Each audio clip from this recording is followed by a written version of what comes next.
আমরা সবাই মধুর স্বাদ পছন্দ করি, কিন্তু আপনি কি জানেন মধু আসলে দুই ধরনের হয়ে থাকে। একটা হলো প্রাকৃতিকভাবে পাওয়া মধু, আরেকটা হলো চাষের মধু। আজ আমরা অনুসন্ধান করব কিভাবে চাষের মধু ফ্যাক্টরিতে অত্যাধুনিক প্রযুক্তির মাধ্যমে দক্ষতার সঙ্গে প্রক্রিয়াজাত এবং প্যাকেজিং করা হয়। ভিউ তো অনেকেই পায়, কিন্তু আপনাদের মতো দর্শক পাওয়া সত্যিই ভাগ্যের ব্যাপার। কেউ বলুক বা না বলুক, আমার চোখে আপনারাই চ্যাম্পিয়ন। তো চলুন শুরু করা যাক।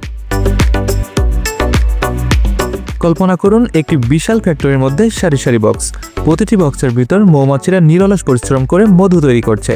এই চাষ করা মধুর যাত্রাটা কতটা চমকপ্রদ হতে পারে সেটা আজকে আমরা দেখতে চলেছি। মধু তৈরির প্রথম ধাপ শুরু হয় বক্সগুলোকে সংগ্রহের মাধ্যমে। যখন বক্সগুলোকে মধুতে পূর্ণ হয়ে যায়, সেগুলোকে অত্যন্ত সতর্কতার সাথে কারখানায় পাঠানো হয়। এখানে মৌমাছিদের কোনো ক্ষতি না করে এবং তাদের নিরাপত্তা নিশ্চিত করেই বক্সের ট্রেগুলোকে আলাদা করা হয়।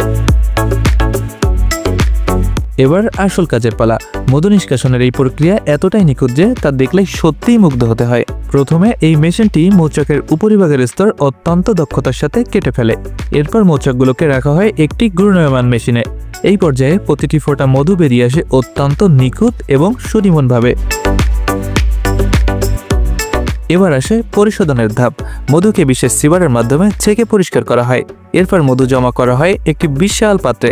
সেখান থেকেই শুরু হয় সবচেয়ে সূক্ষ্ম এবং অতীব গুরুত্বপূর্ণ প্রক্রিয়া। প্রতিটি জারে নির্দিষ্ট পরিমাণে মধু ভরা হয়। এই মধু ভর্তি জারগুলো পৌঁছে যায় সুপার শপে, অর্থাৎ আপনাদের হাতে নাগালে। পরিশেষে প্রতিটি জারে বন্দী থাকে প্রকৃতির সেরা এবং উৎকৃষ্ট উপহার।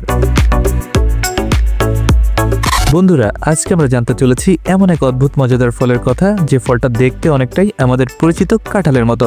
কিন্তু হ্যাঁ, এটা একদমই কাঁঠাল নয়, বরং এটির নাম ডুরিয়ান। এই ডুরিয়ান ফলটি সবথেকে বেশি পাওয়া যায় থাইল্যান্ড, ইন্দোনেশিয়া ও আশেপাশের অঞ্চলে। বাইরে থেকে কাঁঠালের মতো দেখতে হলেও ভিতরটা একদমই আলাদা। ব্যবসায়ীরা বিশাল বিশাল জমিতে ডুরিয়ান চাষ করে থাকেন। যখন ফলগুলো পাকে তখন সেগুলোকে তোলা হয়, তারপর ট্রাকে করে নিয়ে যাওয়া হয় বিশাল বিশাল কারখানায়। প্রথমে ফলগুলোকে পরিষ্কার পানি দিয়ে ধুয়ে পরিষ্কার করা হয়। এরপর আসল মজার কাজ। এই ধাপে ধারালো কাটার ভেতর থেকে সুস্বাদু অংশটা বের করা হয়। কিন্তু এই কাজ খুবই কঠিন আর চ্যালেঞ্জিং, কারণ কাঁটাগুলো এতটাই ধারালো যে সামান্য ভুলে হাতও কেটে যেতে পারে। ভেতরের সুস্বাদু অংশ বের করার পর সেটাকে রাখা হয় বিশেষ রুমে। -5 ডিগ্রি সেলসিয়াস তাপমাত্রায় রাখা হয় এই অংশগুলোকে। ঠান্ডা হওয়ার পর ফলগুলোকে ছোট ছোট টুকরোতে কেটে নেওয়া হয়। এরপর শুরু হয় শুকানোর প্রক্রিয়া। ভিতরের আর্দ্রতা কমিয়ে শুকিয়ে নেওয়া হয় এই টুকরোগুলোকে। আর শেষ ধাপে এর উপরে দেওয়া হয় মজাদার বাটারের প্রলেপ। এরপর সেগুলো প্যাকেজিংয়ের মাধ্যমে প্রস্তুত করা হয়। ভাবছেন এই ডুরিয়ান কি শুধু এভাবেই খাওয়া যায়? উত্তরে বলবো মোটেই না, এটা বিভিন্নভাবে খাওয়া যায়। তবে এটা শুকনো স্ন্যাক্স আকারে খাওয়ার মজাই আলাদা। থাইল্যান্ড বা ইন্দোনেশিয়ায় গেলে সুপার শপে সহজেই পেয়ে যাবেন এই সুস্বাদু এবং সুমিষ্ট ফলটি।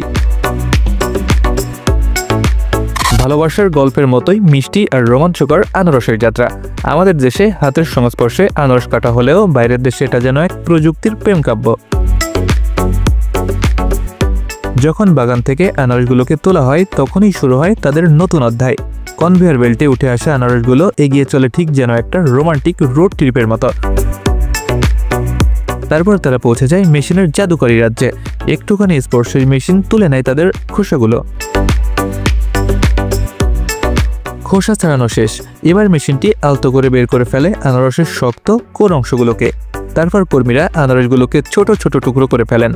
এরপর সেই টুকরোগুলো মেশিনে ঢোকে, যেখানে তাদেরকে আরও ছোট ছোট কিউবে রূপান্তরিত করা হয়।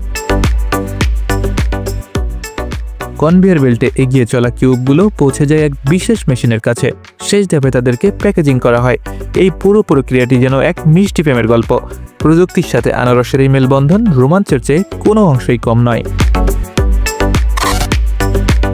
আপনি কি কখনো ভেবেছেন কিভাবে তরমুজের মিষ্টি রস বোতলবন্দি হয়? তো চলুন দেখি তরমুজ প্রসেসিং সেই অসাধারণ যাত্রা।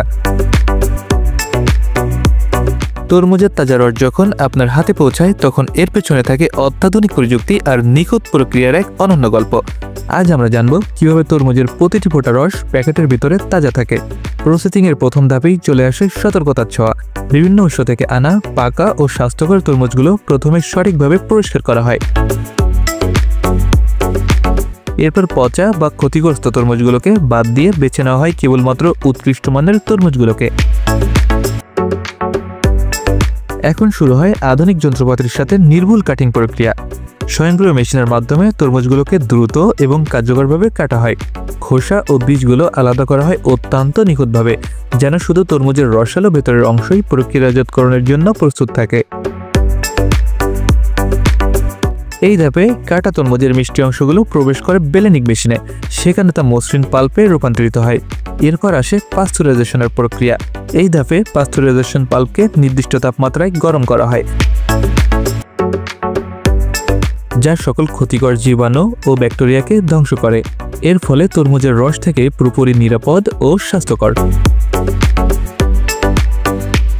অত্যাধুনিক এয়ারটাইট প্যাকেট বা বোতলে এটিকে প্যাকেটজাত করা হয়, যাতে দীর্ঘ সময় পর্যন্ত তা থাকে টাটকা ও স্বাদেপূর্ণ। শেষ ধাপে প্রস্তুতকৃত পণ্যটি পৌঁছে যায় বিভিন্ন দোকান এবং সুপারমার্কেটে, যেখানে ভোক্তারা পান তরমুজের সেই তাজা রসের স্বাদ, যা এসেছে সরাসরি প্রকৃতি থেকে ও সুরক্ষিত প্রক্রিয়ার মাধ্যমে। এখন দেখতে চলেছি ফ্যাক্টরিতে কিভাবে তাজা আপেল থেকে তৈরি হয় সুস্বাদু জুস। এই প্রক্রিয়াটি হয় অনেক মজাদার এবং অত্যন্ত প্রযুক্তিগত। প্রথমে আপেলগুলোকে সংগ্রহ করা হয়।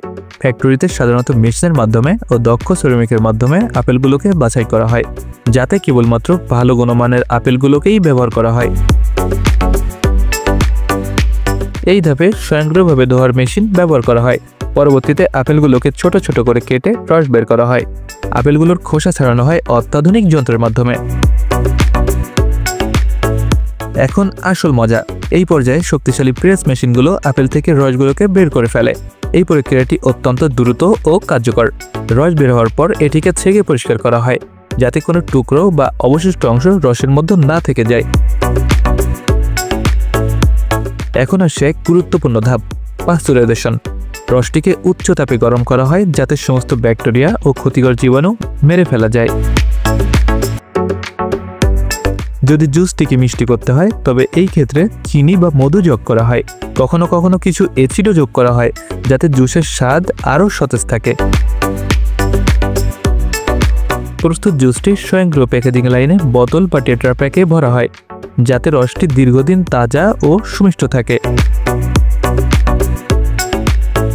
সবশেষে প্যাকেজকৃত জুসটি গুদামে সংরক্ষণ করা হয় এবং বাজারে পাঠানোর জন্য প্রস্তুত করা হয়।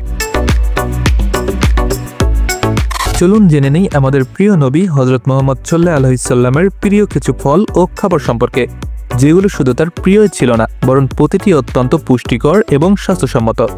আবার এগুলো সুন্নতি খাবার হিসেবেও পরিচিত। তিনি নিয়মিত খেজুর খেতেন। তিনি খেজুর দিয়ে ইফতার করতেন এবং এটিকে আশীর্বাদপূর্ণ ফল হিসেবেও বর্ণনা করেছেন। তিনি দুধ ও মধু পান করতেন। জব বা বার্লি ও রুটি খেতেন। গমের রুটি ছিল তার প্রত্যেক জীবনের অংশ। আনার অর্থাৎ ডালিম, আঙুর, ডুমুর, তরমুজ, শসা, এমনকি মাশরুমও ছিল তার প্রিয় খাদ্য তালিকায়। তিনি ব্যবহার করতেন জায়তুন ফলের তেল, যা কোরআনেও প্রশংসিত। এসব খাবার শুধু শরীরের জন্যই উপকারী নয়, বরং আত্মিক প্রশান্তির প্রতীকও বটে। এই খাবারগুলো শরীরের জন্য অত্যন্ত উপকারী ও হালাল খাদ্য হিসেবেও বিবেচিত। আপনি এই তালিকায় কোন কোন ফল নিয়মিত খেয়ে থাকেন, অর্থাৎ আপনার প্রিয় ফল কোনটি, কমেন্টে জানাতে ভুলবেন না। চলতে চলতে বলতে বলতে চলে এলাম ভিডিওটির শেষ পর্যায়ে। আপনাদের সাথে সহস্রবার দেখা হোক, কথা হোক, এটাই আমার প্রত্যাশা। ভিডিওটি ভালো লাগলে একটি লাইক দিতে ভুলবেন না। সকলের সুস্থতা ও সুখী জীবন কামনা করে ভিডিওটি এই পর্যন্ত শেষ করছি। ধন্যবাদ।